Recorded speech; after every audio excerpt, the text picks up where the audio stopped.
Quanto à condição pessoal do trabalhador, tá? Então, assim, tem que deixar bem claro se é homem, se é mulher, né? Se é menor, tá? Então, assim, existe toda uma legislação por trás disso, certo? O menor, por exemplo, não pode trabalhar depois de determinada hora, tá?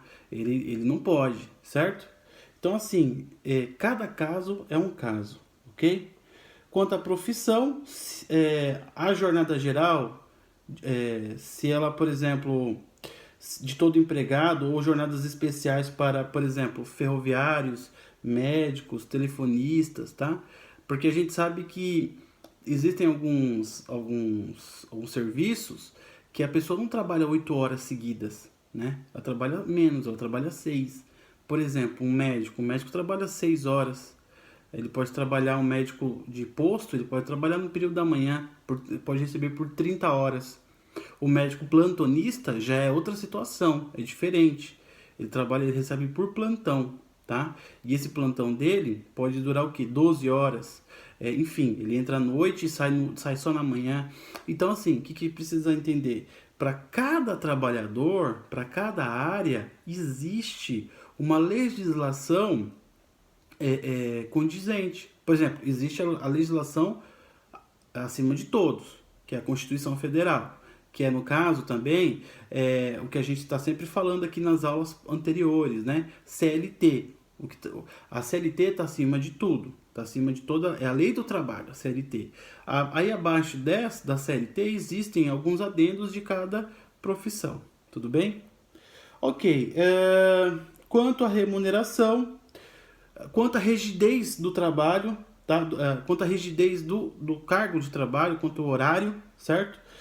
As jornadas o quê? Inflexíveis ou flexíveis, como é que funciona isso, tá? Então, tudo isso que eu estou falando aqui para vocês são classificações de jornadas de trabalho, tá? Para a gente ver que é um assunto que ele abre margem para diversas maneiras diferentes do que da gente interpretar, da gente entender o que você está falando ali, tá bom? Ok, prorrogação. A prorrogação referente à classificação da jornada de trabalho já é o 4.3, já é outro subtítulo, tá? Esse aqui é o seguinte, esse aqui a gente vai falar mais à frente. Por quê? Essa aula eu gostaria de falar mais a respeito das horas extras, tá? As horas extras é um assunto, assim, muito importante e que acontece em várias empresas, né? Como que é feito esse pagamento de hora extra? O patrão tem que pagar no final do dia, vai pagar no final do mês. Existe um famoso banco de horas. O que que de fato, né? O que que acontece aí referente, pessoal, a as horas extras, né? As horas extras. Então vamos ler o conceito de horas extras. E aí eu vou fazendo sempre as interferências aqui, as inferências, para a gente poder compreender exatamente sobre qual assunto a gente está falando e eu tentar tirar dentro da aula qualquer tipo de dúvida que vocês venham a ter, tá bom? Caso não falei o assunto ou ficou em aberto, ficou alguma coisa que vocês não entenderam, vocês podem me chamar como vocês já fazem, né? E aí a gente conversa no particular, no meu WhatsApp mesmo, a gente conversa e eu tiro as dúvidas de vocês, tá? Bom, horas extras são aquelas que ultrapassam o quê? A jornada normal fixada por lei. Foi o que a gente falou lá no subtítulo anterior. Convenção coletiva, sentença normativa ou contrato individual de trabalho. Então, assim, hora extra é isso. Independente do contrato, tá? Independente do trabalhador, independente do que da jornada de trabalho dele. A hora extra passou da jornada extra, passou da jornada de trabalho desse funcionário e ele continua prestando serviços para a empresa, o que vai acontecer? Se isso já se subentende-se como que horas extras de trabalho, tá? Caso 1.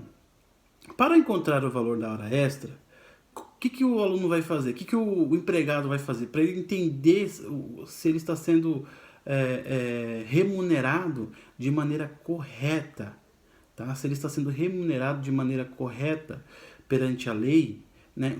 O que esse aluno, esse trabalhador, ele precisa entender, tá? Lembrando que o curso ele tem sempre aquela visão macro e micro, né? A visão de cima para baixo e a visão de baixo para cima. Então, assim, do mesmo jeito quando a gente fala trabalhador, a gente vai falar do empregador também, tá? Então, assim, para que você, aqui esse curso vai preparar o aluno tanto para ser um trabalhador quanto para ser um empregador, né? Se no futuro, mais à frente aí, as coisas clarearem e vocês puderem fazer algum tipo de investimento, né? Vocês vão ter uma visão já do gestor da empresa, tá? Porque a gestão empresarial é exatamente isso, certo? É um curso muito completo que ele vai o quê?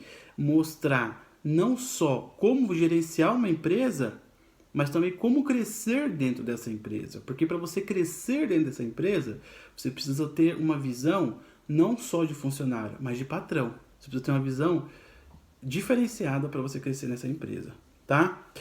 Então, para você entender, não só para você poder pagar o seu funcionário de maneira correta, apesar que essas questões, geralmente a contabilidade vai te dar um respaldo, né? Mas é importante que você também saiba. E falando em relação à contabilidade e empresa, eu vou até contar uma experiência própria minha. Eu já tive uma empresa, já tive uma escola de idiomas e assim, muitas das coisas que eu, por exemplo, passo aqui para os alunos ou assim, passo para vocês, ensino a vocês, eu aprendi nesse período, tá? Enquanto empregador também. E veja bem, vocês entendam uma coisa: o contador, que deveria ser o profissional que ia estar ali me orientando, muitas vezes ele não faz isso, tá? Porque o cara pega ali 10, 20, 30, 100 empresas, né? E ele vai de acordo com a demanda dele. Ele vai dar atenção para uma empresa que tem 300 funcionários, 400 funcionários, e aí vai aos poucos. Não deveria, mas infelizmente às vezes é assim que acontece. Então, as empresas menores, em algumas situações, não são todas, não estou generalizando, em algumas situações elas ficam à mercê. Por quê? Porque por exemplo, é uma folha de pagamento inferior, mais barato. Então, assim, às vezes a demanda de trabalho dessa contabilidade é menor. E aí, ela, por vezes, pode deixar de passar algumas informações que deveria passar pro empregador, né? No caso, pro empresário. E aí, vocês podem lá na frente pagar o imposto que vocês deixaram de pagar na data correta. Tá? Por quê? Porque simplesmente o contador não te mostrou, não te falou, olha, você tem que pagar isso, você tem que fazer isso, né? Então você vai o quê? Gerar o quê? Um gasto maior para o futuro, sendo que é algo que você pode pagar ali mês a mês, certo? Então, por isso que é importante a gente o quê? Então, o ponto mais importante aqui desse subtítulo aí, subitem, 4.4 é horas extras, tá? E nessas horas extras, o foco vai ser esse caso 1. Qual que é o caso 1 das horas extras? Horas extras são aquelas que ultrapassam, como eu já li para vocês, a jornada normal fixada por lei. Convenção coletiva, sentença normativa ou contato individual de trabalho, certo? Caso 1. Para encontrar o valor da hora extra, multiplicar o valor da hora normal por no mínimo 50% conforme convenção coletiva. Gente, o que vocês vão fazer aqui? Esse vai ser o exercício da aula, tá? Depois a gente vai falar sobre trabalho noturno, mas eu vou passar 2 exercícios para vocês, eu vou ditar dois exercícios, e nesses 2 exercícios, pega o caderno aí, uma folha, escreve o que eu vou falar, tá bom? E vocês vão fazer uma conta. O primeiro exercício é o seguinte, vocês vão colocar assim, ó. Maria trabalha numa empresa de alimentos. Maria tem um salário de R$ 1.850 para uma jornada de trabalho de 44 horas semanais. Maria fez no mês passado 20 horas extras. Maria fez 20 horas extras. Quanto que Maria tem que receber de hora extra no salário dela? Certo? Não precisa pensar, a gente está pensando no salário bruto, tá? Não precisa fazer conta de salário líquido. Já falamos no curso sobre o que é salário bruto e o que é salário líquido. Falamos sobre descontos de INSS, enfim. Mas assim, a gente vai pensar só no valor cheio. Ela ganha R$ 1.850 numa jornada de trabalho de 44 horas semanais e no mês passado ela fez 20 horas extras. Quanto que ela tem que ganhar no salário dela, tá? Então eu quero que vocês mandem para mim a resposta desse exercício, tá bom? E aí eu quero que vocês me mandem como que vocês chegaram nesse resultado. Qual foi a linha de raciocínio? Tá? Pode escrever, professor, eu somei os dias, enfim. Vocês vão falar para mim como que chegou, como que foi aquele resultado que vocês... como vocês chegaram àquele resultado, tá? O outro exemplo é o seguinte, vocês vão colocar assim, ó. Bernardo, eu só vou mudar os números, tá? Mas o exercício é praticamente o mesmo. Bernardo trabalha numa empresa de aviação.